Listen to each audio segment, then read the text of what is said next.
Welcome to Built for This. I'm your host, Brian Briscoe. My podcast features captivating conversations with intriguing people who have found purpose in their lives through their career, family, or life experiences, and just why they were built for this. Through the stories that you will hear, I trust that you will be inspired and encouraged to find just what you were built for. So let's get started. And welcome again to the studio for another edition of Built for This. And it is a true honor to have my guest in studio with me today. He is representing North Texas Patriot Anglers. I got to show you the swag that he brought for me. Look at this cool camo hat and commemorative coin here. We'll talk a little bit about this, but Lew Duckwall is my guest, a military veteran. And Lew, thanks for jumping in on the show today. Well, thank you for having me, Brian. I really appreciate it. We're going to talk about, what you're doing right now to help former military servicemen, current ones, first responders is outstanding. And I know it comes from your own personal experience and from your heart. Long-time service to our country, and thank you for that. More than 20 years with the United States Marine Corps and the Air Force. Let's talk first before we talk about serving our country. What was it? Was there anything that prompted back at that time that says, I think I want to serve. I think I want to volunteer. I want to be a part of. Well, I grew up in a very patriotic family. Okay. I have my mother's father was a World War II veteran, Navy veteran, and he just was the greatest history teacher I ever had. And he didn't just teach history, he taught civics and how to love your country and why do you love your country, along with recognizing that the country isn't always right, but we still should stand behind it. And I just always knew, I didn't have a brain. I was never going to be a doctor or a lawyer or anything like that. And I just always knew I was going to be in the military. Really? I loved it. Yeah.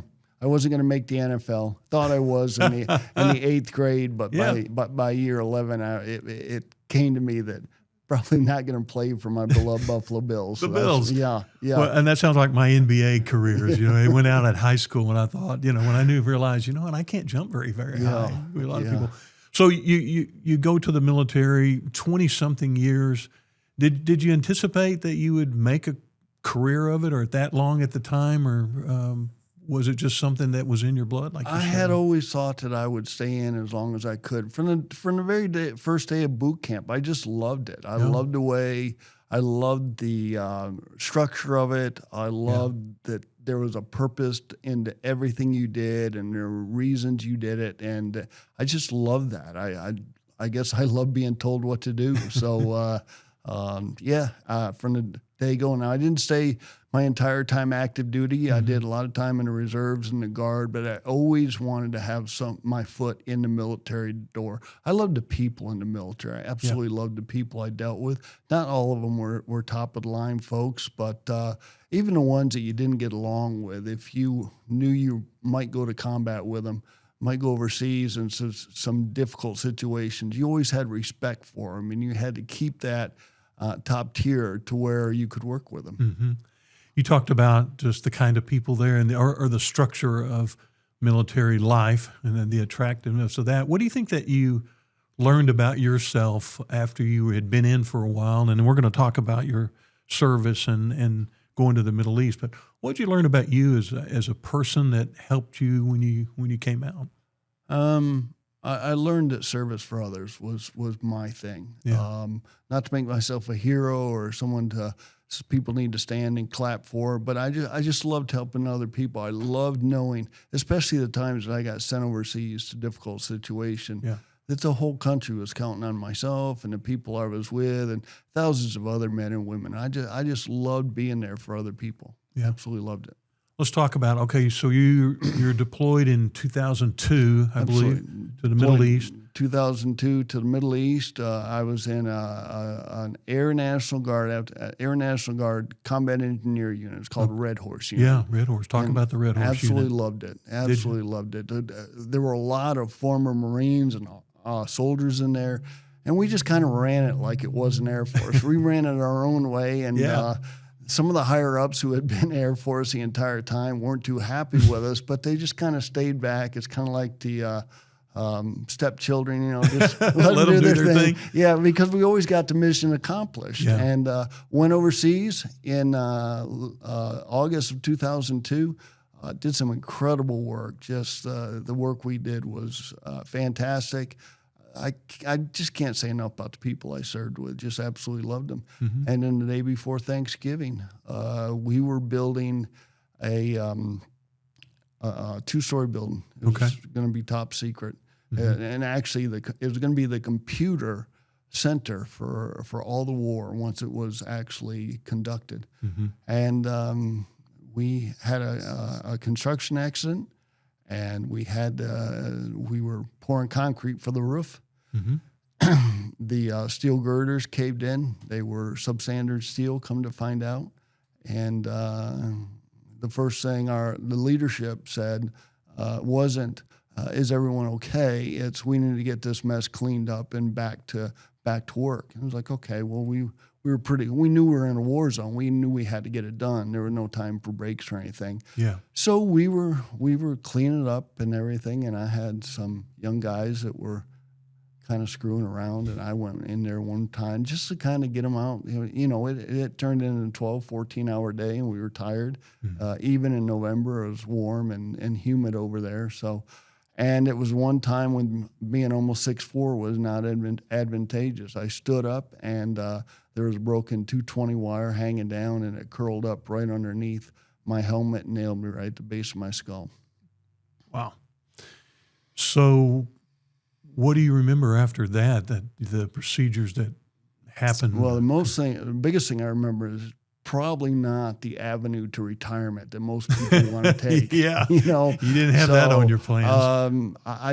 I don't remember pain until I was in the hospital. Okay. I just remember going in and out of consciousness, and my brothers over there trying to help me. I remember they threw me in the back of a pickup truck to get me to the battalion aid station that we had there on the little base. And I just remember some different things. I remember the pain. Yeah. I was newly married. I had children. I was praying to Heavenly Father that I would get back to him. And the funny thing is, the thing I remember as much as anything was I didn't want the men that I was in charge of. I didn't want them to be worried and frustrated. I wanted them to get back to work and get the job done so that we could prosecute this war and everybody could get home.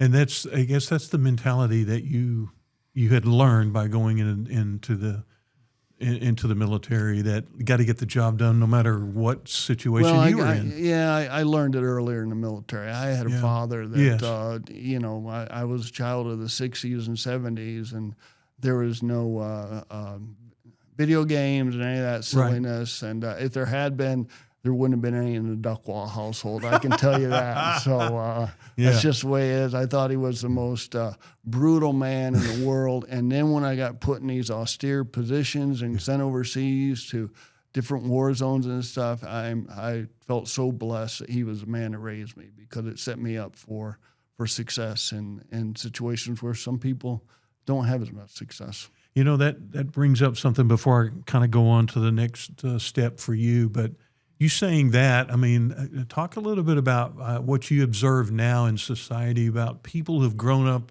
like you and I at that era with perhaps parental guidance, or certainly a father in the house with those kind of guidelines that you already knew kind of how to handle life, what was expected of you, that maybe we're not seeing so much now. Well, I don't want to get political, but what I see, especially with the young people I've raised, is they just didn't. They at times they don't know how to think through. Critical thinking is just not something that's in great quantities, which I see now, and I think it's a big problem in this country right now. Is people do not think critically. They look for the first thing when there's a problem. A lot of people, who can help me?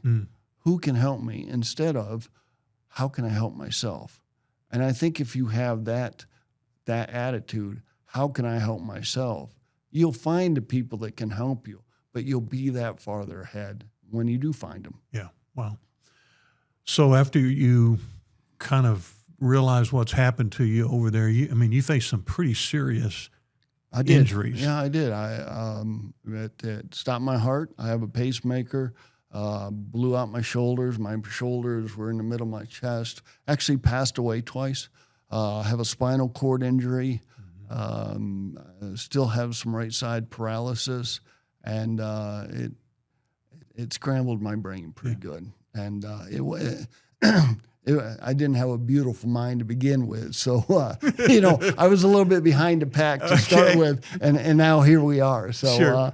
And it was a difficult transition. I had been a hardworking person my entire life, and even when I was in the Guard up in Montana, I had been in the lumber business and had done some wildland firefighting. And I just loved the blue collar aspect of my life, and when a lot of people retire, they get to plan for it, look for it, and mentally adjust to what's going to happen. Yeah. Mine happened in nanoseconds. One minute I'm this big, strong guy up on top of a building directing concrete and what I need people to do, and then people were telling me what I needed to have them do, and just loving every bit of it. And then the next minute, I'm lying in a hospital bed, and need someone to feed me and help with all the other bodily functions and stuff like that.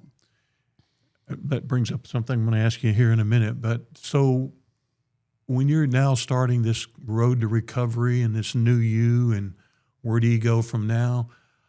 Talk about how a fishing trip changed your life.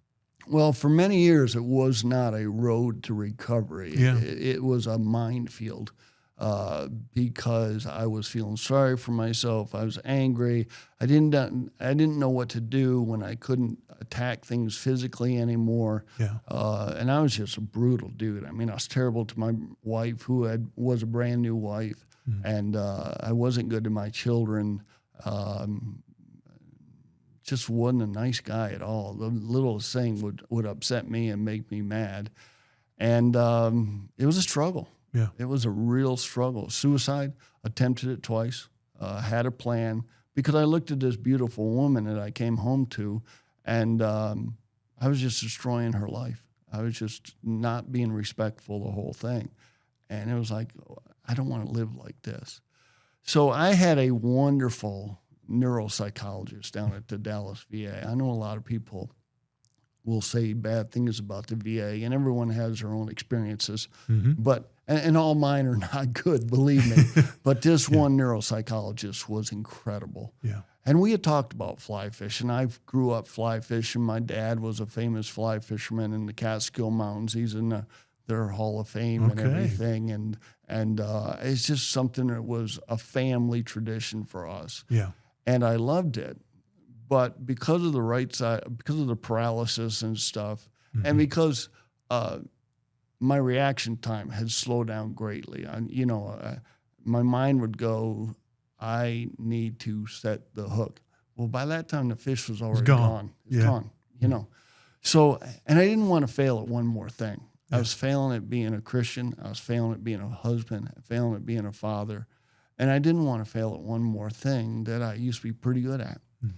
And so the good doc kept bringing it up, and I would tell her no, and she goes, well, think about it. So in the summer of 2009, she got me a trip to Idaho to fish for 5 days. Okay. And I actually drove to the airport 4 times that morning because I turned around and then went. Not going to go. Not going to go. But I got on the airplane and got there, and it was the hand of God was there. Heavenly Father took care of everything. The people were gracious. They were kind. And we each had our own guide for the entire week. Wow. Well, they set me up with a guide who was about 2 inches taller than me. And he had shoulders you could land a 747 on. But he was a very, very kind Christian man. But he wasn't going to take any guff. So for one of the first times in my life, I was paired with someone I wasn't going to be able to bully around. And I knew it, and I was smart enough to do it, to know it. And so I just listened to him. And, oh, by the way, I was still a fairly competent fly fisherman. And more important, I actually enjoyed it. I had joy, and it was like the first time I caught a fish and I felt that joy in my heart. It was like, wow, what's that emotion? Haven't felt that in a long while. time.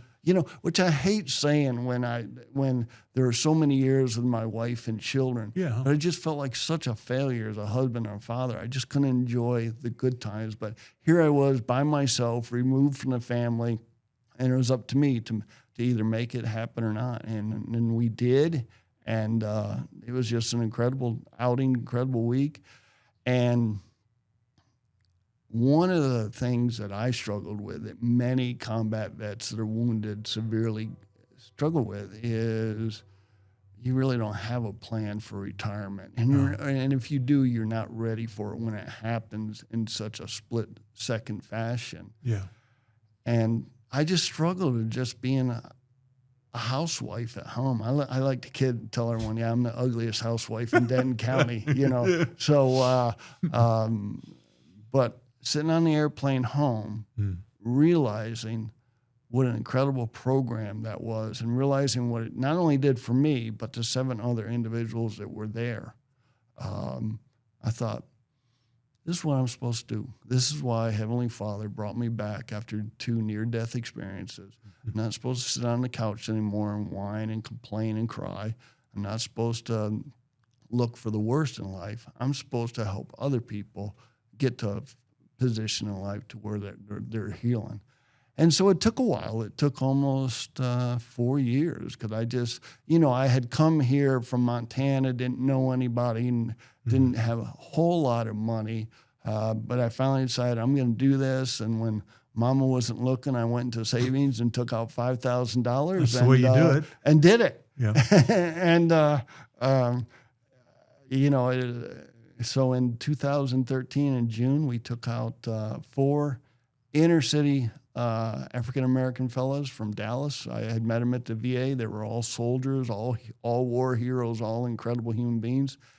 And here we are now, 4,500 people later, that we've taken fly fishing. So again, it's the North Texas Patriot Anglers. Yes. So, Lew, what'd you learn when you were up there in Idaho from those other 7 and from the leaders? What'd you learn about yourself? Did you find your purpose in life? Because like you said, you weren't really sure if you were serving your wife, your family, your own self, what you wanted to do. What was the purpose you found in yourself? Well, I think the biggest slap in the face for me was I had been to military funerals from people who had not survived the war over there. And it kind of was glaring. I was laying in bed one night, and it's like, what the blank am I crying about? I know so many individuals that did not get to come home. They didn't get to watch another football game, hug their wife, play with their kids. I got all that. And it was given to me. And yeah, there were some difficulties. And my body isn't what it used to be and everything. But I still have a productive mind, and I still have things to do. And Heavenly Father wants me to serve. And so I just realized. And I realized I did have a servant heart. And found out later I could be a pretty good businessman, too. That's what most people don't realize about nonprofit. Nonprofit doesn't mean non-work. No, it's a lot of work. It's a lot of work, and it is a business. Yeah. And speaking of that, I do want to encourage our listeners and the viewers on YouTube to go to North Texas Patriot Anglers if you want to find out all about them and help support them. This is great work that Lew is doing. What are you seeing in the guy? Well, I'm going to talk about fly. Well, before you go any further, okay, yeah. I got to correct you on one thing. Go ahead. It's not what Lew is doing. Well, Lew is leading. Lew's leading. But Lew has God's doing a lot of stuff in this. God's leading, not Lew. Lew's leading a team. But this team I have is incredible. Yeah. And some of them are newly minted, and some of them have been with me almost all 13 years. But Wow. I have got some people that are bought into what we're doing, and they do the heavy lifting, and they make me look good. Well, and so they all have to have that same, I would think, servant heart. If many of them are volunteers, I'm sure probably They do, and we've had people come to us who found out that they didn't have that servant heart, and we had to, ask them to go somewhere else. Mm-hmm. So. What is it about fly fishing? You know, I've heard of, and I've been involved a little bit in a military when they're dealing with PTSD afterwards, and it's horseback riding, and they were taking them to horseback riding, and there was the connection with the horses and everything. What do you think it is about? Is it the peacefulness, the nature, fly fishing itself that maybe touched you when you went on that? Well, there's a couple things. One, and I'm a trout snob. I grew up in New York State with brown trout and rainbows, and then lived in the Rocky Mountains for quite a while when I was out of active duty. And I like to say, trout don't live in ugly places. They just do not. They pick the best. For the bass lovers out there, we do have a place where we go fish bass and crappie 8 times a year, and the people that run that for us are fantastic. But when I'm out there, I'm always thinking, I wish I was on a trout stream. There's a couple things that I find about fly fishing. First of all, it is very peaceful. Mm-hmm. It is, we like to refer to it as a quiet sport. Now, I will tell you, we have a very dynamic female veteran and first responder group, and they prove that otherwise, that it doesn't have to be a quiet sport. Doesn't have to be. You know, it's fun watching them react to catching fish. You have to think. Mm-hmm. It makes you think, even if you don't want to. But if you don't want to think about the fishing, there's something about the sound of rushing water that is just so healing and so transformative. And I think the other thing is a lot of these folks hear about fly fishing, and the first time you talk to them, you can't get them to go because A, they've heard it's the hardest type of fishing. No kidding. And B, it's a rich white man sport. Mm-hmm. So either if they're not rich or they're not white, why would they want to do it? And I just can't tell you the number of times I've had guys and gals out there the first day, and they just have no idea what they're doing. They're starting to get a little bit frustrated. This is where my volunteers are so good, because they'll put a hand on their shoulder and say, just relax, we'll get it. And they always do. And when you see them catch that first trout or bass or whatever it is on the fly, it's just a whole new world for them. And I like to say, and this has happened so many times, is you get this vet or firefighter, cop, whatever it might be. Yeah. And they come to the fly shop in the park up in Broken Bow, Oklahoma, and they're kind of standing off in the corner and they're doing their thing. And I recognize it because that was me 15, 20 years ago, and I didn't want to talk to anybody. Mm-hmm. And, you go up to them, they won't look you in the eye when you shake their hand and everything. So they go through Tuesday night. Tuesday at dinner, they're kind of the same way. Well, by Wednesday night at dinner, you can't get them to shut up. Oh. They're having such a great time and everything. And that's when you know the magic in the water and the magic in our volunteers has just taken over and has changed their life. What made you decide to expand it to? I know it started with military veterans. Started with combat veterans. Combat veterans. Yep.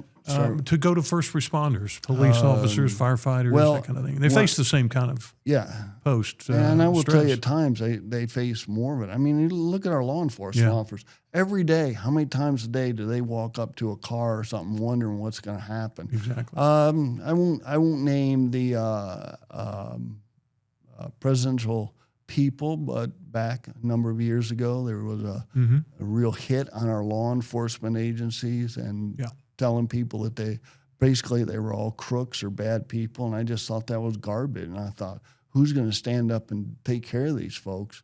And I wasn't a structure firefighter. I fought wildland fires I'm that kid that 65-year-old kid who still gets excited when I see a rig running code, and I did some volunteer firefighting, and I just love those people. I love the type of human being that gets into that. Mm-hmm. And then I have a wife who is a over 35-year nurse, really, RN. Okay. And during COVID, she went through the COVID experience. She went to New York when it was at its height. She went to Baltimore. She went to Houston. And I saw what it did to her. Yeah. And what those frontline workers did was absolutely heroic, and they didn't get treated right. So I all these people are my heroes. I look up to all of them, and I just thought, you know what? The combat vets aren't as willing now. If they haven't entered healing now, they're probably not going to. And I just didn't want this to go away. So I decided, instead of shutting it down, let's help other people.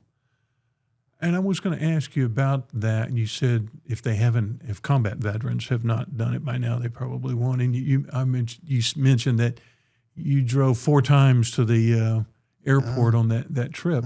What is it that you think prevents a combat veteran from wanting to reach out or feel like that maybe I need this kind of help? Or is it just something that they're so used to taking care of themselves? Well, they're so used to taking care of themselves. And whether it's our most recent vets in Iraq and Afghanistan, or going back to our heroes from Vietnam and a Desert Storm or Korea or wherever, you can talk all you want to about your football players and your basketball players. These are the dudes and the gals. These are the men and women in this country that are willing to step up and say, you're not going to hurt my country. You're not going to hurt my fellow countrymen. I'm willing to give my time and if needed, give my life to protect them. And when they come back and all of a sudden they've got, like in my instance, when my wife had to help dress me, when she had to help feed me and everything, it's just a blow to the ego that some people can't overcome. When you look now, Lew, back at that time where you just talked about when you needed your wife to do everything for you, and now to where you are now, what kind of blessings do you reflect back on and take away from what was a horrendous thing that happened in combat, but has, by divine intervention perhaps, has positioned you to do a great work that you're doing now and reaching a lot of other combat veterans who need just exactly what you did? Well, I think the biggest blessing is I've realized how important the people that I love and that love me are, and I think another blessing is I have no problem looking at the men I serve with and telling them that I love them, because I do. And the other thing is when you continually see people heal, you're doing Heavenly Father's work. I'm not here to preach the gospel or anything, but I do believe that we're not put here to try and have the fanciest cars and nicest house or any of that stuff. We're put here to take care of each other. And there's been some difficult ones. I mean, I've had people slamming the phone down on me. Had a young lady that I worked with, and I thought we were over the hump, and then 24 hours later, she had taken her life. So it's difficult, but for the most part, we have been very successful. And I think the most successful thing is we see people want to come back as volunteers, want to bring people back. And there's nothing that says more about your program than when someone says, can I come again, and can I bring a brother or sister that I know that needs help? The biggest blessing is the people I've met, these people who are God-fearing and don't run their mouths about it, but show it by just being willing to give up their time with their families and go out there and help people that they don't know, people that, and they may never meet again, but they'll give. The average volunteer on one of our outings puts in about 25, 28 hours, and they give that up. They could be doing all kinds of things, but they've decided that they want to help other people, and that's incredible. That's just, these are the kind of people I get to hang out with now, and it's very, very cool. You mentioned your faith when you were talk about just how that helped you through all the healing time, and I think you mentioned it just earlier at the start of the show that when the accident happened, it immediately went to your mind and you were praying about your family, yourself, what's ahead. But faith in the military and in faith in what you're doing right now, how's that a foundation that you stand on? Well, my faith we just talk all the time about having a giving heart, taking care of other people, but also taking care of yourself. Because if if you don't take care of yourself, you can't take care of others. Mm-hmm.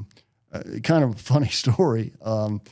When after I was wounded, I was laying there's two parts to this story. Yeah. One's remarkable. The other one is just kind of funny. Laying on the gurney and wasn't looking good for me. And I had this nurse. And I remember when I was going in and out of consciousness, she kept wiping my brow and everything and just telling me, it's going to be all right. It's going to be okay. Well, I remember her asking the doctor one time, what are we going to do about Sergeant Duckwall? And there were other wounded people in there. And I remember specifically he saying, we can't worry about him. We got other people that we can save. So being a typical human being is like, who the blank are you to make that judgment call? Sure. But then, and this is one thing I'll say, and I think everyone that's been through this will tell you this, you know when you're dying. You absolutely, and I knew it was happening. And the pain went away. And then they saved me. Wow. And then the pain was back. The frustration was back. The anger was back. Wow. And then I was thinking, what the hell did you do that for? Yeah, which one was better here? So it's proof that no matter what you do, you can't make someone happy. But the amazing thing, and I see this as a part of Heavenly Father's plan, is that nurse. And that was 2002. So that's, 25 years ago, 25 years ago. Yeah. Have no idea what her name was. Have no idea what skin color she had. No idea what she was built like. Nothing. But if she walked into this room right now and said, "Hi, Sergeant Duckwall," her voice was so angelic, I would know right away. And I think that's a part. That's how incredible our volunteers are. I think they have that. Even the biggest and toughest of them, I think when it comes right down to it on the river, and you've got someone who doesn't want to fish anymore, he just wants to spill his guts or her guts and let them know what's bothering him. These people have the forethought and the willingness to just listen, And that's the magic of the people I get to hang out with. Wow, that's powerful. That is a powerful story. And a little more about those volunteers that you get. And I know that you or the group looks for the right ones that are going to be able to serve in those kind of roles. But it's certainly more than, and you've just alluded to it, it's certainly more as a volunteer than just, hey, let me help you get your hook baited, and here's where you're going to fish, and I'll be right here with the stuff you need, and I'll bring you lunch. Talk about how they really minister or prop up and serve. Yeah, the fishing is the least of it. Yeah. I will tell you the fishing is the least of it. It's their patience. It's their willingness to not judge. Mm-hmm. I have a fellow who is desperately allergic to cigarettes. Mm. And he's had guys that go out there with him and are just puffing away. Smoking away. And he spends all day fighting the wind to get away from him, but he will never tell an individual, please don't do that. You're going to disrupt my life, because he feels like he's there for them. And their patience and their willingness to humble themselves and to not say, yeah, I know, and I went through this. You never hear that from my guides. The only times they give advice like that is some of our older veterans will say, well, I know the VA can't always be good, but if you're patient and you navigate it the correct way, it can do some wonderful things for you. Or they'll bring they're young in their marriages, and they'll bring, and you've got someone who's been married for 40, 50, whatever years, and they'll say, well, maybe you ought to look at it a different way. And coming from these people, the way they present themselves and present advice, I mean, it's a whole smorgasbord of healing on that river. And I mean, the fishing is great, and there's nothing like watching these especially the guys. Yeah, these dudes who just used to be these superhuman, incredible people, act like a 5-year-old at Christmas when they get that first trout on. It is incredible. And it'll reduce you to tears. Yeah. I mean, it really will. Because when you see that, and what you see in them is they'll look at you and they won't say anything, but they realize, okay, this life can be pretty good still. Mm-hmm. I can't do what I used to do, but I'm still the man I always was, and I owe it to my wife and children or whomever loves me. I need to get back on board. Wow. And that's the whole goal to this. I can't tell you how many, I don't remember many of the fish that were caught, but I remember all the people that came up to me at an end of the program and told me, thank you. I remember the wives or the husbands or the mothers or fathers who have called me and said, I don't know what you did out there. I don't know what your volunteers did out there, but you've turned their life around. And I don't take credit for that. That's my volunteers. They are just superb. And leads me to the question, and you talked about how you observed in your own life that when you came back, how you were to your wife, your family, and you didn't like it. But to hear those stories from combat veterans who have come on this experience, and then to hear the stories about, from like you just said, how they are different at home. Yeah. Is that the end game? Is that the end goal? Yeah. I mean, a lot of people have difficulty when they get back because they decide they don't like themselves anymore. Yeah. They decide there's nothing to respect. They decide there's nothing to honor. I lost people. I blame myself for a long time. You see that quite a bit. Unfortunately, on our female side of the house, we have military sexual trauma that we deal with. Mm-hmm. There's all kinds of things. You can't go through constant barrages of mortars and what have you, roadside bombs, and it doesn't affect you a little bit. And so, yeah. So 4,500 or so that you've served and everything. What's the vision now for North Texas Patriot Anglers? Can you see growth, other expansion? Yeah, I see growth if we can raise the money. We've got a raffle going on now. We purchased 31 weapons, and we're having a raffle to where we're going to, September 1st, we're going to start. We're going to do one weapon a day. So we have 31 weapons for 31 days. My vision is I'm sick. I'm just going to lay it out there. Don't need any sympathy or anything, but I have a incurable cancer. I don't know how much time I have left in the position I am with this program, but I can tell you I don't have the energy. I still have the passion. I still have the drive, but I don't have the energy to do what I used to do. So I'm building a younger, healthier board, and I want this to go on for a long time. And I don't care if when I'm gone, I don't care if anyone asks, oh, by the way, who's the founder? And I don't care if the people who are running it said, let me tell you about the guy that founded it. All I want is for people to continue to heal. And I think if that was our whole attitude right now, instead of who's to blame for everything, and I think this country would be so much better off. Mm-hmm. Getting the diagnosis, Lew, has that even given you more purpose in life? I mean, I've been down that road with. Yeah, it's given me more purpose because I've always thought I could beat anything. Yeah, I've always thought I could whip anything. Yeah. That I was the toughest guy in the room. I know it's frustrating for some of the people that serve with me because they'll tell me, just sit this one out, we got it. Just sit this one out. That's not you. And I can't do it. And I'm afraid sometimes I think it's my ego, and it's the fact that I don't trust them. Yeah. I trust all the people I have, and they've come up with some incredible changes in this program that have just made it more dynamic and really more effective. Mm-hmm. But I died twice. Heavenly Father brought me back. I was able to see all my children graduate school, experience 15 grandchildren. Yeah. Experience friendships, help build this program. And he didn't bring me back so I could sit on the couch eating bonbons, feeling sorry for myself.